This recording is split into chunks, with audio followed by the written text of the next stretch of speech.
There was, I did say there was another question I was going to ask, which you kind of answered as we were going through. But yes, I did say to Seagers, I was going to ask, what is your favourite opening track? Which you said was Shepherds on Fire. But yeah, as I was listening through, I was thinking like a lot of these songs are amazing opening tracks. Yeah. I don't know about closing tracks. I wanted to do some more research on that. It's not something I actually picked up on. But do you think they'd have amazing closing tracks as well? This could be. I think. I know Little Piece of Heaven's a closer, isn't it? I'm pretty sure that's the last song on Avenged. What is the last? I want to say that Planets might be the last song on. Or no, Acid Rain. Acid Rain's the last on Hail to the King, which I think is a banger personally. I love that song. But closers. I think they tend maybe to drift off at the end. Right. Yeah. It's just fading out, I think. The null and void question then. But I did say also we were going to talk about the NFT situation. We also want to talk about their set list. Also want to talk about what we might expect from them. Let's go into NFTs first, because that is quite interesting, I would say. I think even if you aren't really into NFTs, you did surprise all of us a little bit with some of the things you were saying in Discord. And you actually got free tickets to their shows for life, wasn't it? I sold that in the end, I'll be honest, because I'll explain why. Like, one of the things when we spoke earlier about how many times I've seen them that came to light was how little they actually play over here. Right. And I was kind of doing the maths, and I was like, the amount I got offered for it, I was just sort of like, I could kind of use that. So, and the thing that I really like about them is that they get, if you've got a Death Bats Club NFT, you get the tickets like a little while before anyone else. Like, you get access to them. Right. So that's enough for me. Is like I can go in there and like grab tickets and make sure I don't miss out on them. But they do things like, even the basic ones, you can like skip the line, so you don't have to queue to get it in anymore. Oh. They, at some places where they're able to, they set up their own bar. So there's like an NFT club bar, so you can go in there and get like drinks easier and stuff like that. They do giveaways and things. Like, they've currently just done a new thing, which is like, the more you listen to them and if you buy merch from them and scan it, you earn points. And the points, like some of the later prizes, can be like a meet and greet. One of them is Sinister Gates guitar. So they're doing all these different things, but like, nice. I think they got a lot of heat for them, but the idea is there. Like, I think the idea is just give the fans access to the band as much as possible. But at the minute, I don't think for what you're like paying, like 250 quid is what I paid for them when I got them. It doesn't seem that unreasonable, like, to know that you've got those for a long period of time. If they go up, I can see people really disliking them even more. But right now, they're still about that price. Okay. Yeah, so they really kind of jumped on the NFT bandwagon. I think they've kind of died off a little bit now, haven't they? I haven't heard anybody talking about NFTs for a while now. Ones with use are still about, like, so the Death Bats Club one, because it's actually got a use for it. But I think what people started to realise was, like, people were just getting like a photo of, like, I could have just took a photo of this duck and gone, oh, you know, it's pixelated, like, buy it for 300 grand, and people were actually doing it, and there was nothing behind it. But like, these things, they've got, like, they have, like, smart contracts is what they say. So like, you can put in there that they could write something, for example, like, if a fan ever went to 100 shows, if they used that token to buy them, they'd realise it and they could do something special for them, like, because it would flag to them. So it basically builds a network where they can kind of stay in contact with the fans quite a lot. It's really hard to explain everything without taking 2 hours, because like, I've seen him talk about them a lot, and Shadows, who seems to be the main driver behind it. But like, yeah, like, they've got crazy ideas. Like, they were talking about going independent after they're done with Warner, and instead of is it Warner? I think it's Warner. I can't remember. Yeah, with Warner. I think it is Warner. Yeah. But after that, they want to go independent, and instead of giving the, like, whatever percentage they give to them, they want to take a bit extra for themselves and then give the rest back to the fans who own in Death Bats Club. So like, break off and give them money for every listen they get and stuff like that. once they're off of the label.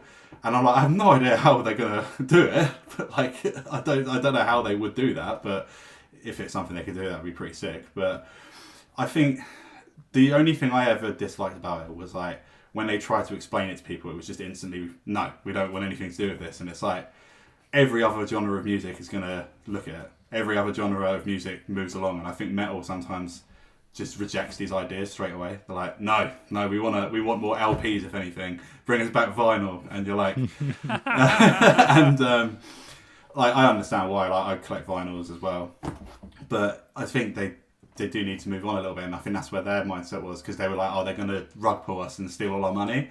And like M Shadows did an interview where he was like, transparently, we made £3.3 million off of these NFTs, and he was like, that's one tour. So we're not, like, it's not a life-changing amount of money to us. We're doing this to kind of build something.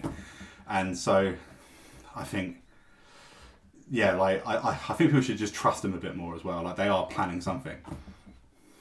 It all seems to be for the fans, which is what I like to see. It's not just, a money-making scheme.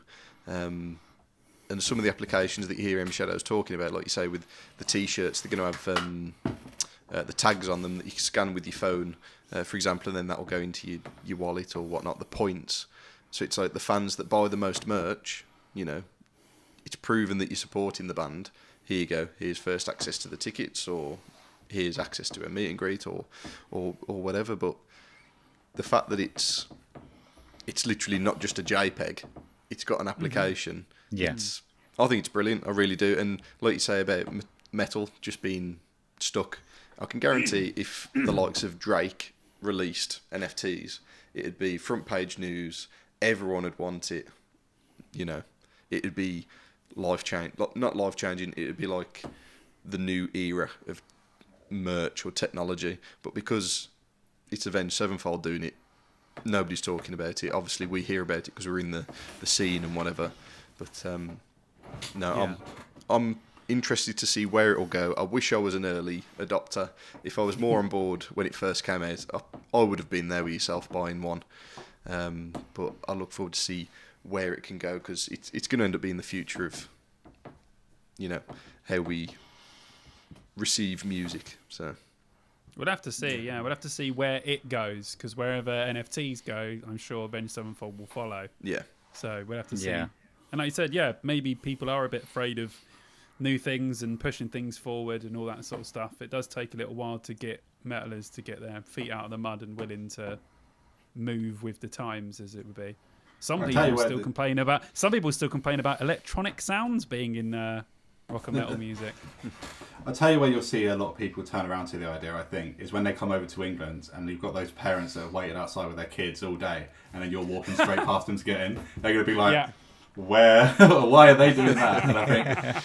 But even to things like they did the Death Bat Club meetups, and like the band are there, so like there's like 100 fans in, and the band was there, and there was like images of people going up to M Shadows, and when they were like, "Oh, I really love you. Can you tattoo me?" And he was like, "Yeah, all right." And they brought out a tattoo kit, and there's a video of him doing a tattoo on someone. But that's how the access you've actually got to him. And I don't know whether this time they'll be able to do it, but it wouldn't surprise me if in the future they do those meetups at Download.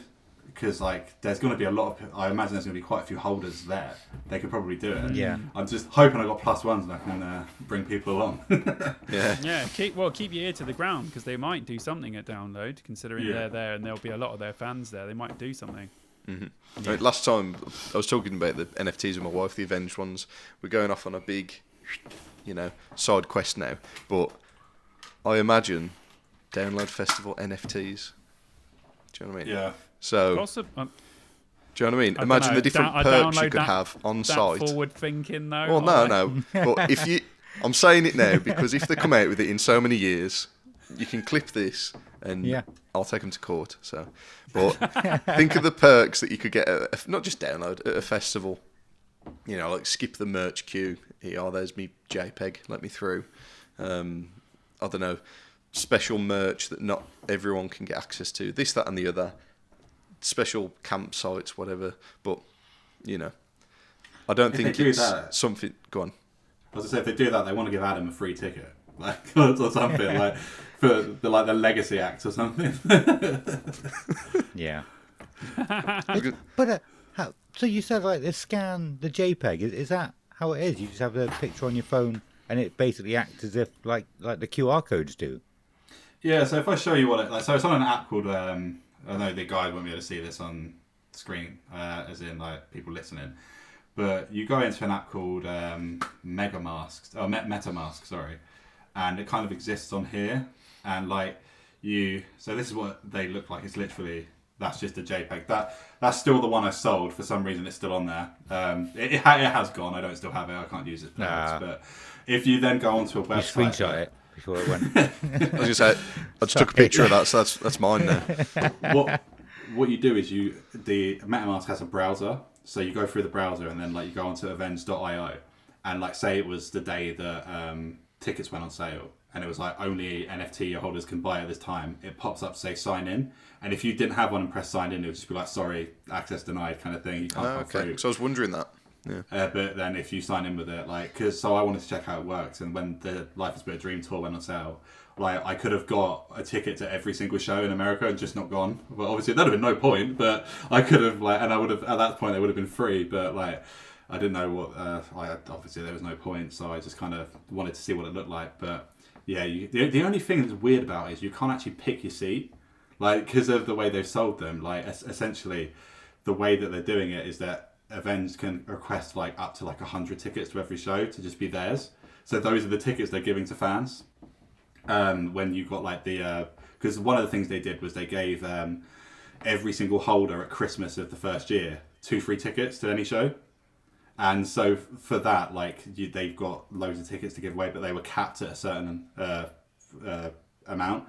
So if you've got those, you have to like only do a certain you have to get in there quite early to get them if you've got that NFT. But then for the one I had, like anytime there's like 100 tickets set aside for those people who've got the free access for life. Mm-hmm. Wow, That is amazing. There's loads of different mad NFTs as well. You say you had the one that was access to shows for life. Yeah. But in listening to interviews with M Shadows, they've got mad ones where it's like a golf lesson with M Shadows, or a guitar lesson with Sinister Gates, or invitations to parties at the studios in Orange County, and this, that, and the other. So you can host drinks with Johnny. Yeah. Oh, yeah. Of course, he does his podcast, doesn't he? Yeah. But, that's awesome. Yeah, possibilities are endless. It seems. Yeah. Can I just go back to something that you said before? So, are they done with Warner now? Then is that it? Yeah, they had to go back because they went on to Capitol for the stage, but they had one album left and they got sued, so they had to go back and finish it to not have a massive lawsuit. So then that's why Life is But a Dream is with Warner, which does kind of make sense to it, or was kind of funny when people were like, did they just intentionally make a horrific album for the last one? People said that about the last Slipknot one as well, because they had one more to put out on Roadrunner, but they weren't happy. So everyone was like, did they just put out a shit album because it was the last one and they couldn't be bothered? Well, I don't think it's a shit album, but like, you can see why like Slipknot put out probably their weirdest album, their last one with Roadrunner, and Avenged do the same with Warner. It's quite fishy, actually, isn't it? I want to go back to something as well, actually. Something similar to what someone was saying earlier. But I saw, because I've been listening to them so much, I've been getting targeted ads and sponsored things about Avenged Sevenfold as well. And they've created this thing where it's like a virtual reality thing. Like a virtual reality concert, but it's done with like Unreal Engine 5, and you can actually go right up to like the band and everything. I completely forgot about this until you mentioned it, so that was amazing. But I'm not sure if I ever would have seen it either, because I'm pretty sure I only got it because I've been listening to them.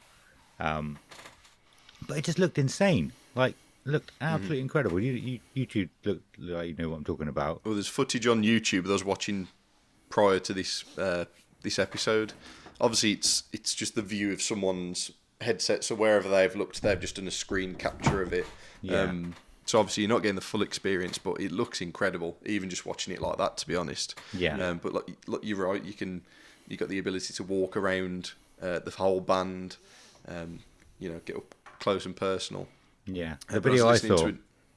So the video I saw, M Shadows was going round and just sort of he tapped some people on the shoulders, and it was actually him. Yeah. Like they're looking at the concert with him.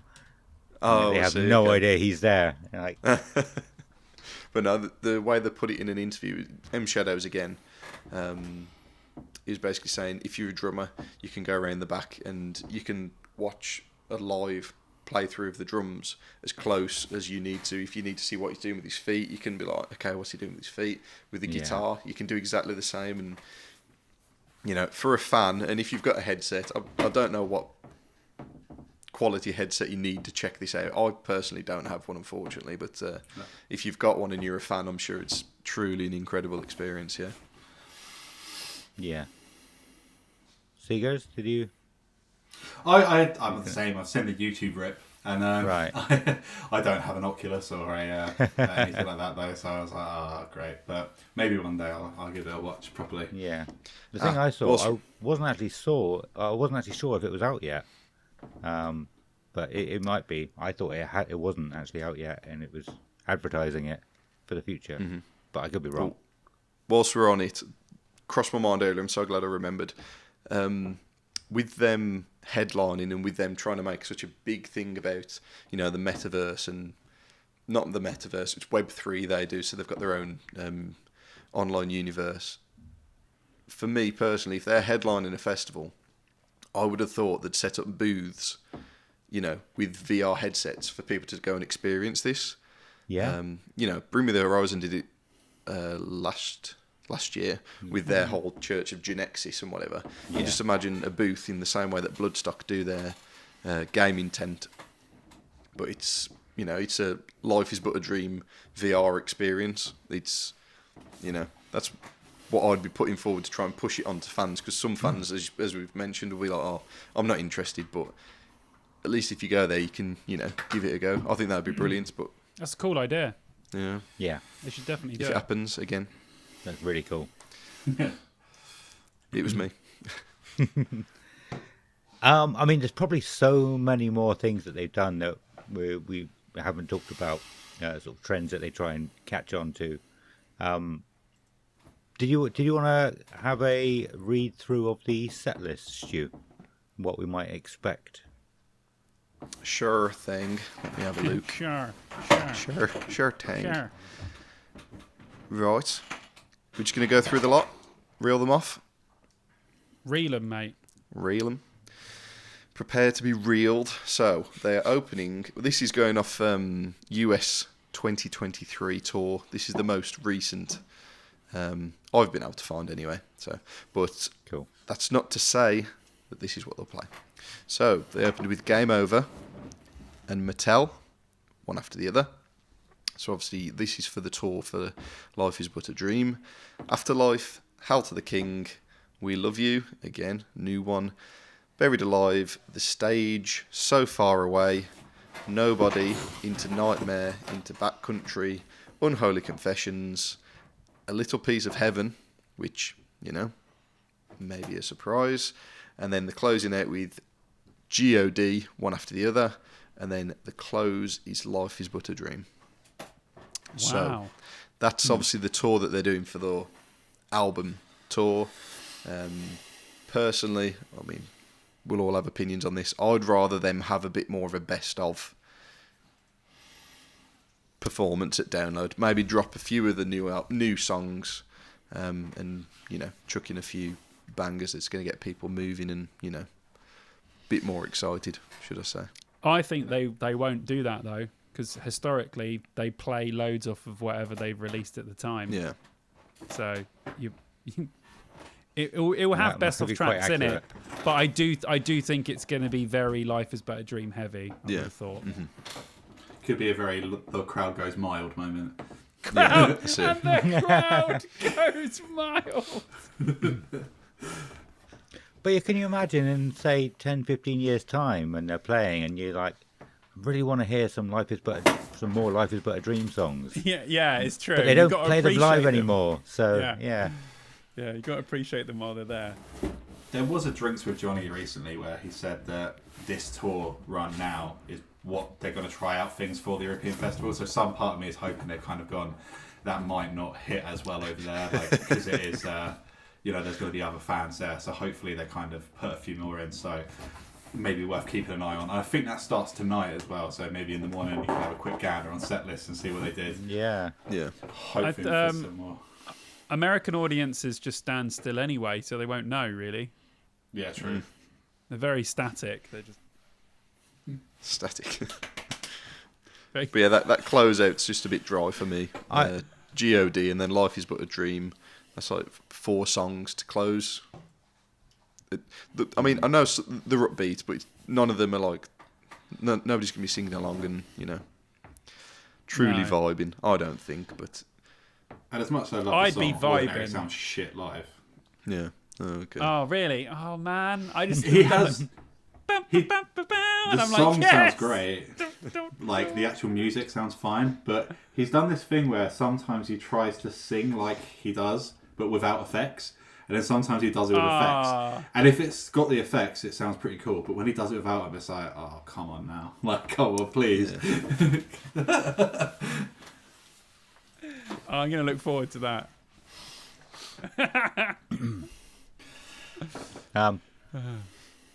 Well, it's getting quite late now. I think, are we all finished and done with Avenged Sevenfold, or is there anything else you guys want to add on to that? One last fact to say goodnight. M Shadows and Sinister Gates are brother-in-laws. There you go. I've heard that. Okay. They are married to twins. So Yeah. Okay. So it's about time to wrap up the episode then. It's quite a long one, probably a lot longer than... Shut up, you twat. Sorry. Not him. Right, you guys both have YouTubes. Simon, do you want to talk about yours a little bit, what you're doing with it at the moment? Followed by Stu. Do I? You don't have to. Yeah. You don't have to. I'm doing it. By the time I listen to this, my Lost Media albums episode should be out on YouTube. Also, there's going to be a real special treat in a week. Friday, the 15th of March, I will be live with Chids Vids for a live show on the 15th of March. So Nice. that will be very exciting. And we won't be across, we'll be in the same room. So it's going to be pretty crazy. Oh, that's cool. That is all I have to plug. Stu. Yep. So Instagram, TikTok, YouTube. It's all just short form media that I'm doing now. But if you go and follow me over on there, I'm doing lead up to downloads really. Bands you should see, and just started doing a bit more of how to prep, and you can see a video of me breaking a tent. So Breaking a see you there. tent. Okay, I'm sure a lot of you remember I said last episode we wanted the Patreons to change their names, and also I said we're going to get either Simon or Stu to read them out, try and make them laugh. There's some in there intended for me to make me laugh. There's some intended for Simon, none for Stu. So I don't really know who to get to read them out now. I was gonna. Well, you ask read them out. They Seagers. still make you laugh if you read them out, though, So right? I will just read them out. That will be Okay. probably the easiest thing. And you three even, you can laugh at me if you like. We have to say a massive thank you to our Patreons. One of them is here. Right there. Absolute legends you are. We have Matthew, Hugh Janus, Scott Seager, Ben Saccone, I'm Simon Bond and I hate TikTok, Christopher Hambridge, George Butler, Dean Delicado, Dan Jacobs Cross, Dan Jacobs Cross, Coxie's Sexy NSFW burner account.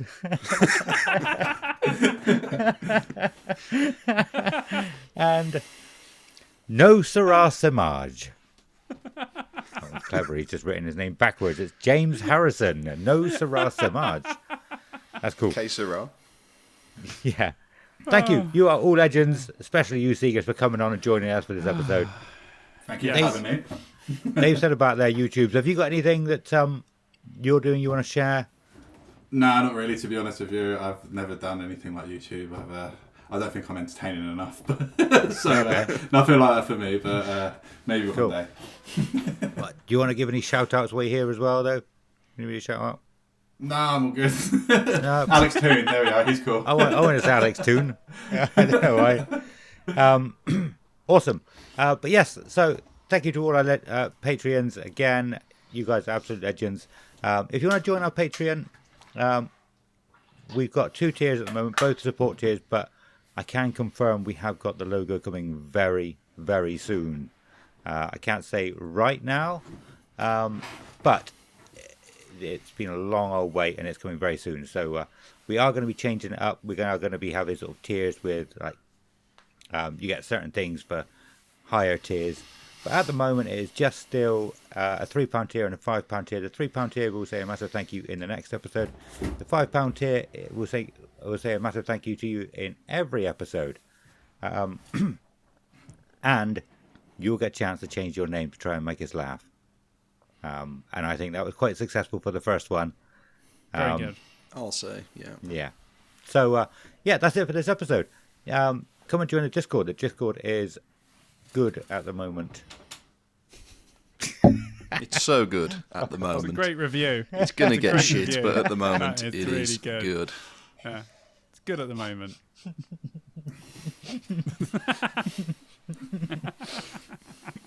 I shouldn't have drank at that same time as that. Anyway, yes, it's very good at the moment. Come and join it. It's going to get even better with you in it too. So it's a goodbye from Simon. Goodbye. Goodbye from Stu. Toodle pip.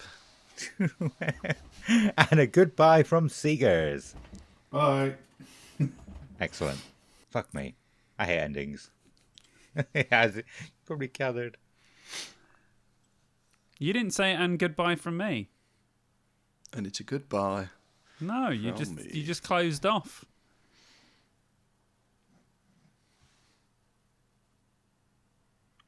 And a goodbye from me. Goodbye.